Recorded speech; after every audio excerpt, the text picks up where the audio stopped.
Magandang araw po sa inyong lahat. Ako po si Dr. Lin, isang internist at nephrologist ng Cavite Medical Society. Ngayong umaga po, meron lang po tayong maikling palatuntunan tungkol sa kung paano po aalagaan ang ating mga bato. Mayroon po tayong pag-uusapang 8 steps ngayong umaga. Bago po natin simulan, ang 8 steps na to, gusto ko munang ipaliwanag para saan po ba ang ating mga bato. So, ang mga bato or ang ating mga kidneys ay andi dito ho. Kung kita po nyo sa drawing na ho ito po silang dalawa. Yan, dalawa po sila. Ang pangunahing trabaho po ng ating mga kidney ay gumawa ng ihi. Okay? Tapos, yung ihi na ito, may kadugtong na tube papunta sa bladder or sa pantog.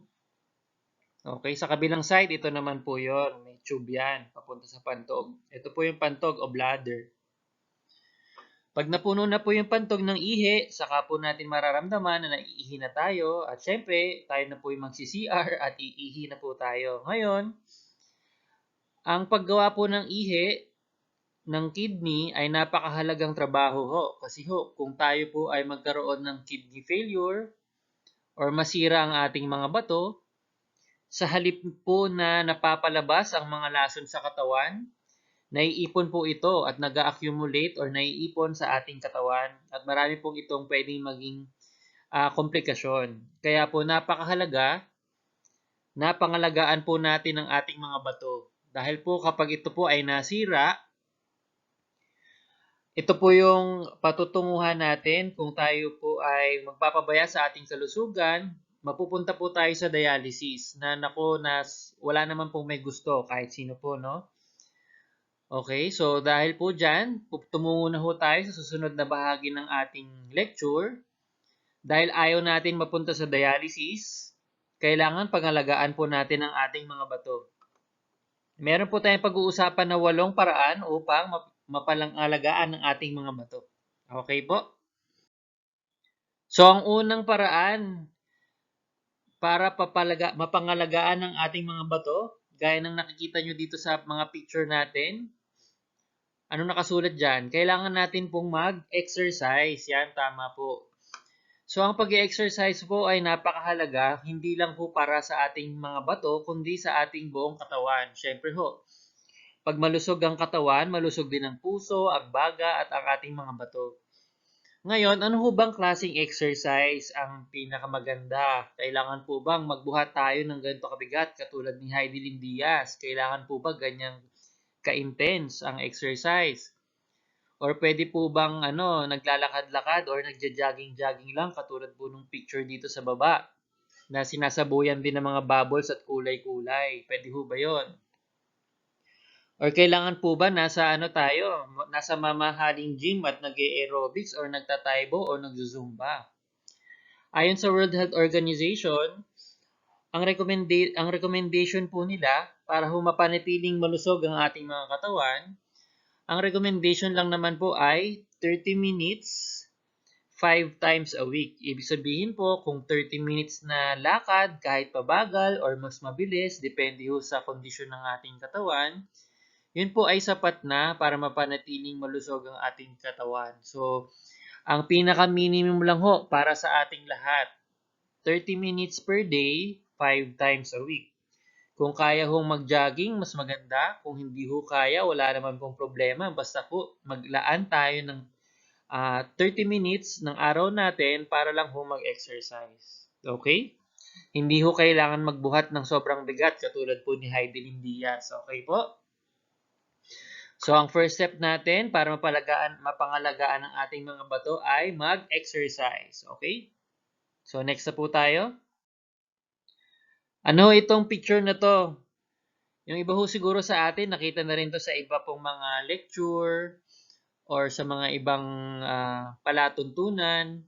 Ang nakikita nyo pong picture dito sa harap natin ay ang picture ng pinggang Pinoy. Okay? So, dito ho sa platong ito, dito po natin malalaman kung gaano karami po ba dapat ang laman ng ating mga plato. Kasi madalas po itong naitatanong sa aming mga doktor, ano po bang bawal, ano po bang pwede, gaano karami po ba, paano po ba dapat, no?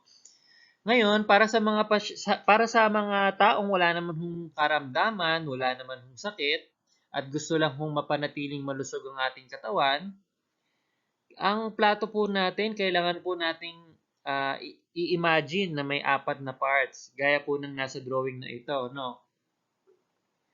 So, yung unang part, yung may isda, yung nakasulat dyan, grow.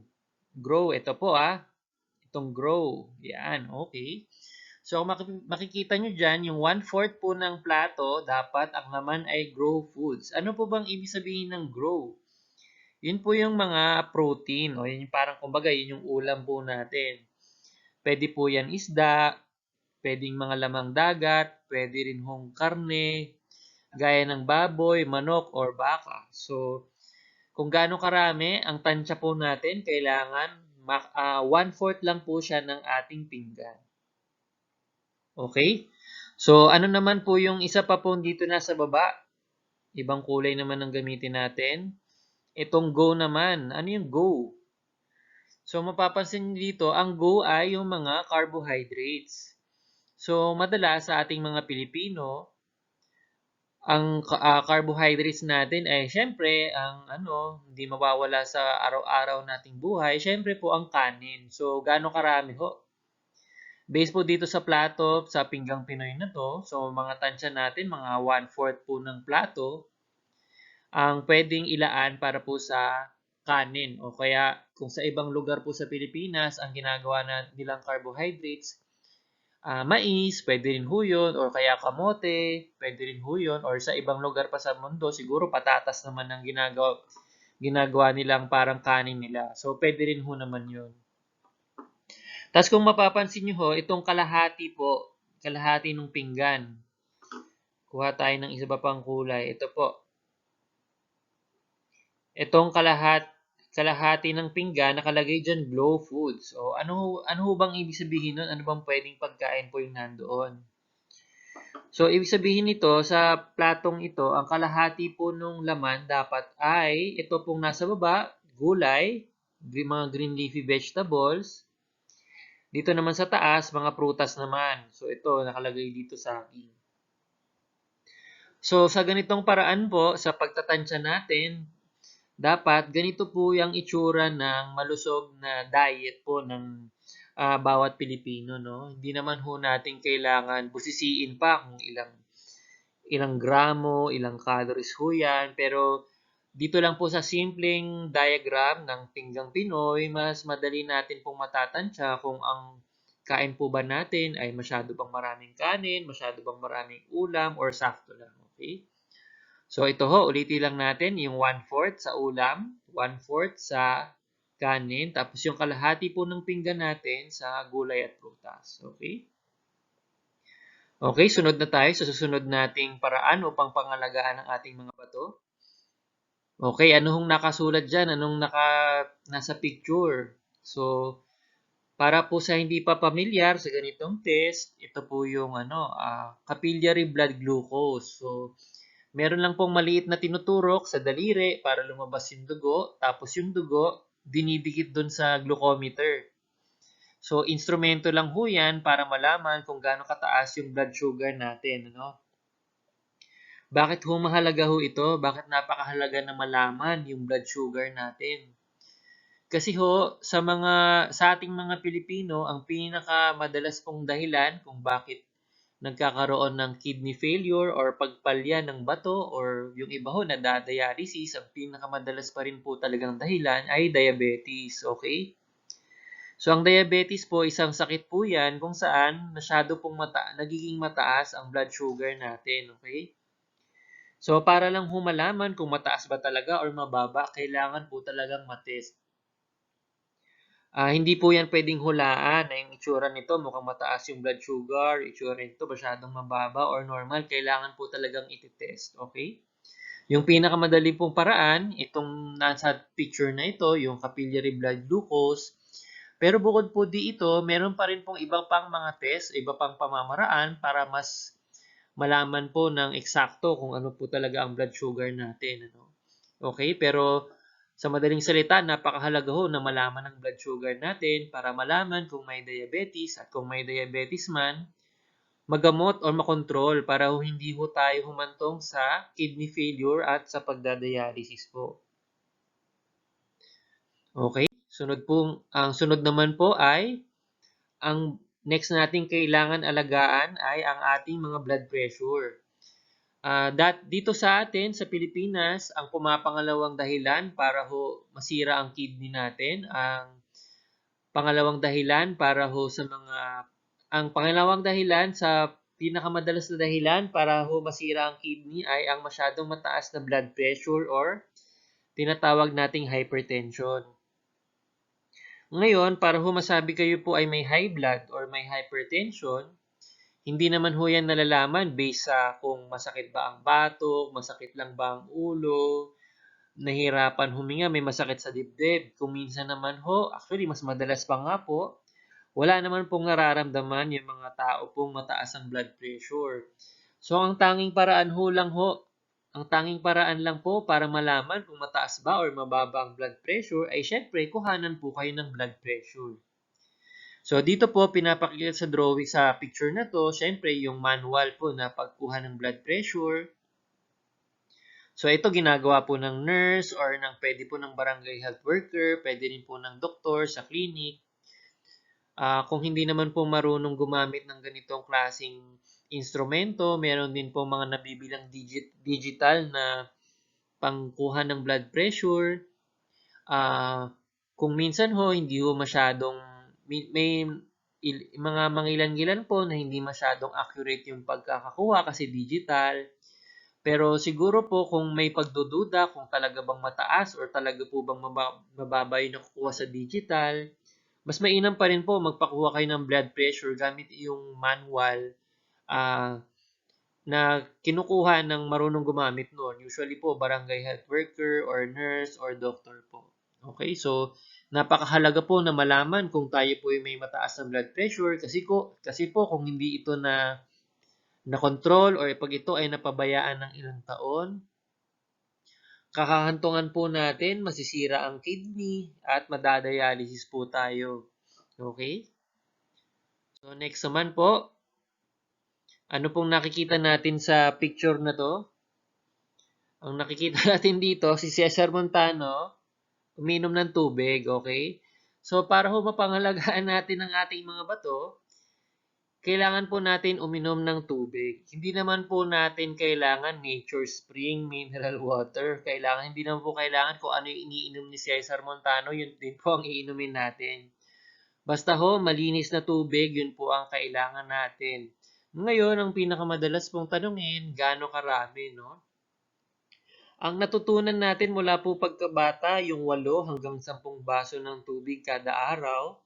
Sa pagtansya natin, almost sakto naman ho yun, sapat na para ho ma-maintain ng ating pangangailangan ng tubig. Pero ho, kung kayo ho ay kunyari, para ho kayong si Manny Pacquiao na maghapon nag-ensayo, nag-exercise, nag-gym. Siyempre ho, yung 8 hanggang 10 basong tubig, malamang po, kulang po yun para kay Manny Pacquiao. So, yung dami po ng tubig, nakadepende rin po talaga. So, kung anong mga activities or ginagawa natin sa pang-araw-araw. Kunwari naman po, yung mga nagtatrabaho na laging nakabilad sa araw, mga magsasaka, mga karpintero, mga kargador. Siyempre ho, kung 8 hanggang 10 lang, malamang kukulangin po talaga yon. So, yung dami ng tubig, yung 8 to 10 na glasses, wala naman pong problema kung pangkaraniwan lang po yung ginagawa natin, trabaho natin maghapon. Pero siyempre, kung mas mabigat na trabaho, mas nakakauhaw, mas nabibilad sa araw at pinagpapawisan, mas mainam po, mas marami pa po dun sa 8 to 10 yung kailangan nating mainom. Okay? Babala lang ho siguro sa mga nakikinig po nito na may iba pa pong kondisyon. Kunwari ho, may sakit sa puso or may sakit sa bato. May mangilan-gilan lang pong kondisyon or sakit na kung saan ina-advise po yung mga pasyente na mag-limit or limitahan yung pag-inom ng tubig, no? So, pero ito po ay Depende po talaga sa kung anong sakit ng pasyente. So kung wala naman hong sakit, malusog tayo, walang ibang iniindang problema sa puso o sa bato, yung dami ng inom ng tubig natin, ang estimate na 8 to 10 glasses ng tubig kada araw ay sapat na, no? Okay? So napakahalaga po 'yan kasi kung tayo po ay ma-dehydrate, kung matuyo po tayo, so prone din po tayo masira ang kidney natin, okay? Sunod pong paraan para mapangalagaan ang ating mga bato, syempre po, kung makikita nyo po dito sa picture na to, English nga lang po, no? Pero sa Tagalog, anong ibig sabihin lang po niyan? Tigil-tigilan na po natin talaga yung paninigarilyo kasi wala hong itong madudulot na kahit anong maganda sa naninigarilyo at sa mga nakakalanghap po ng usok ng sigarilyo. So, parang awa nyo na ho sa mga naninigarilyo pa rin po dyan. Hindi lang ho katawan nyo ang nasisira, kundi nasisira rin po ang baga ng nakakatabi nyo sa jeep, mga kasama nyo sa bahay, at yung madidikitan ng usok ng sigarilyo natin. Lahat po tayo naapektuhan ng sigarilyo na yan. Sa totoo lang, wala hong nagawang tama yung sigarilyo na yan. Lahat po yan perwisyo sa buhay ng lahat. Hindi lang po ng taong naninigarilyo. Hindi lang po sarili niya ang nasisira, kundi po kalusugan din po ng lahat ng ibang tao sa paligid niya. So para ho sa mga naninigarilyo, ang pinakatamang oras po kung kailan po ba dapat mag-quit magsigarilyo ay ngayon na. As in ngayon na, wag na kayong magpalipas ng ilang araw, mag-stop na po kayong magsigarilyo ngayon pa lang. Kasi once na mag-stop kayong magsigarilyo, yun po yung pinakamainam at pinakamagandang magagawa ninyong tulog sa sarili nyo at sa sambayan ng Pilipino, okay? So, utang na loob po, mag-stop na po tayong magsigarilyo ngayon na po. Okay, ASAP. Okay, so ano naman tong next na step natin para alagaan ng ang ating mga bato. So dito merong capsule tapos may nakasulat painkiller, no. So ang mga gamot, lahat po merong pwedeng maidulot na maganda, kaya nga po sila pini-prescribe ng mga doktor kasi meron po silang magandang maidudulot sa katawan natin. Lalo na ho, kunyari ho, sa mga pasyente pong may arthritis or madalas sumakit ang ulo. So, binibigyan po sila ng pain reliever para ho hindi naman ho nila titiisin yung nararamdaman nilang sakit. Okay? Pero ho, ang gamot, pag nasobrahan, naparami, or mali ang iniinom, doon po siya posibleng makadulot ng problema, makadulot ng sakit. So, sa halip na nakatulong, nakasama po pala, no? So, ang mga gamot po, kaya ho yan piniprescribe ng doktor at binibigay pa at bawal bilhin dapat sa mga drugstore ng walang prescription kasi napakahalaga po kung ng tamang dosing, gaano katagal pong iinumin, sa anong sakit pong ibibigay. Kasi doon po talaga nakadepende kung makakatulong yung gamot or ang ayaw po natin na makasama yung mga gamot. Okay? So, sa tao pong wala naman pong sakit sa kidney, wala pong problema sa bato, karamihan naman po ng gamot na pain reliever ay okay lang naman po. Ibig sabihin, wala naman pong problema. Maaari naman pong inumin. Pero ho, ang napakahalaga pong mensaheng gusto kong iparating sa inyo, lahat po ng gamot, lahat ng sobra ho ay posibleng makasama sa atin. So, ang madalas po kasing nangyayari, ito pong mga gamot na to, mga pain reliever, painkiller, napaka-effective po kasi nila. So, kadalasan, pag nareseta na sila ng doktor, syempre, kunyari, may mga arthritis, naresetahan ng gamot sa kirot, nakakalakad na ho sila, parang wala na hong nangyari. Ngayon, dahil gumana yung gamot, super effective, hindi na ho bumabalik yung pasyente sa doktor. So, ginagawa na lang ho, kanya-kanyang na lang, kanya-kanyang bili ng pain reliever, tapos tuwing sasakit, iinom. So, ganun po yung madalas na nagiging kwento ng mga pasyente namin. Okay? So, pagdating po sa amin, ilang taon pong umiinom ng pain reliever na araw-araw. So, pagdating po sa amin, nasira na po ang mga bato. Okay? So, yun po yung iniiwasan natin. Ang gamot po, dinesign po yan, pinag-aralan ng maigi para po makatulong sa mga specific na sakit sa mga kondisyon kung saan po sila inimbento o dinesign. Pero po pag inabuso, gaya po ng kahit anong gamot or kahit anong bagay, pag inabuso, nasobrahan, mas madalas po nakakasama. So, kung tayo po iinom ng gamot, ng mga pain reliever, siguraduhin tama po yung dose at ikonsulto ho palagi sa doktor kung hindi sigurado kung tama or sumusobra na po yung dose ng ating mga gamot. Okay? Ngayon, ang pinakahuling step po para mapangalagaan ng ating mga bato ay huwag pong mag-atubili, huwag pong mahiya, huwag pong matakot na magkonsulta sa doktor para po sigurado tayong tama ang nakukuha nating kaalaman o information tungkol sa ating kalusugan. Ngayon po dahil meron na pong Google, may Facebook, may YouTube, may Instagram, marami na po tayong pwedeng mapagkuhanan ng medical information. Ngayon lang ho, ang mga information na ito na nakakalat sa internet, marami po ditong maling information, meron din naman pong tamang information.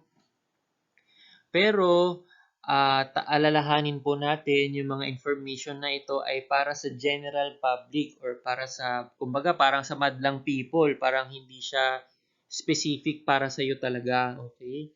So kung kayo ho ay may sakit, kunyari po kayo po ay may high blood, o kaya po kayo ay may diabetes, or kaya po ay may sakit sa kidney or kahit ano pang kondisyon, hindi po palaging tama yung makukuha yung information sa internet or sa Google kasi ho, karamihan sa information na nasa internet naka-address or para po sa mga ano lang, sa mga taong normal or wala pong ibang kondisyon. Okay? So, kaya napakahalaga kung kayo ay may karamdaman or may sakit na po, siguraduhin mong magtanong po muna sa doktor bago ho ah, tumira ng kung ano-ano pong gamot or kung ano mang binibigay ng kapitbahay, magtanong po muna sa doktor, okay? Kasi ho, ang nakakapanghinayang lang din po kasi kung minsan ho, maaga naman pong nade-detect yung mga sakit. Kaso lang na sa halip na bumalik kay Doc, mag-follow up kay Doc, na tinamad, nag-Google na lang ho, kinaya ilang taon, after ilang taon, hindi na kinaya na mali na yung Dr. Google. Pagbalik sa doktor, wala na ho tayong magawa kasi nasira na ho yung ibang organs natin, no? So, yun po yung pinaka-iniiwasan natin. Kaya, kung kayo may tanong, merong sakit ng existing or meron pang dinaramdam na masakit, magpakonsulta ho sa doktor para ho siguradong tamang information at tamang gabay po ang makukuha natin. Ano? Okay po? So, yan po yung mga paraan para ho mapangalagaan ang ating mga bato. Sana po marami tayong natutunan. At sasamantalahin ko na rin ho itong pagkakataon na to na para sa mga nephrologists po kasi at may mga sakit sa kidney. Meron po tayong tinatawag na World Kidney Day. Taon-taon po itong ginaganap tuwing March. So, ang next pong World Kidney Day sa March 2021. So, March 11, 2021. Okay, so ang World Kidney Day ginagawa every year para po magpalaganap ng information, kaalaman tungkol sa pangangalaga ng ating mga bato at para naman po sa mga may sakit na ho sa bato, matulungan sila, masuportahan para ho malabanan or ma-survive nila yung kanilang mga kondisyon. Okay? Siguro yun lang po sa araw na ito. Sana ho marami kayong natutunan. So, marami pong paraan para ho mapangalagaan ang ating mga bato. So, siguro ang pinakahuling mensahe ko na lang kung meron kayong mga katanungan, merong alinlangan, may mga hindi ho siguradong kaalaman tungkol sa kalusugan ninyo, huwag ho tayong mag-atubili, magtanong at kumonsulta sa mga doktor para ho mapangalagaan ang kalusugan nyo at tamang impormasyon ang magamit po natin. Okay? So, siguro yun lang po muna sa araw na ito. Marami pong salamat sa pakikinig at sana po marami tayong natutunan. Maraming salamat po.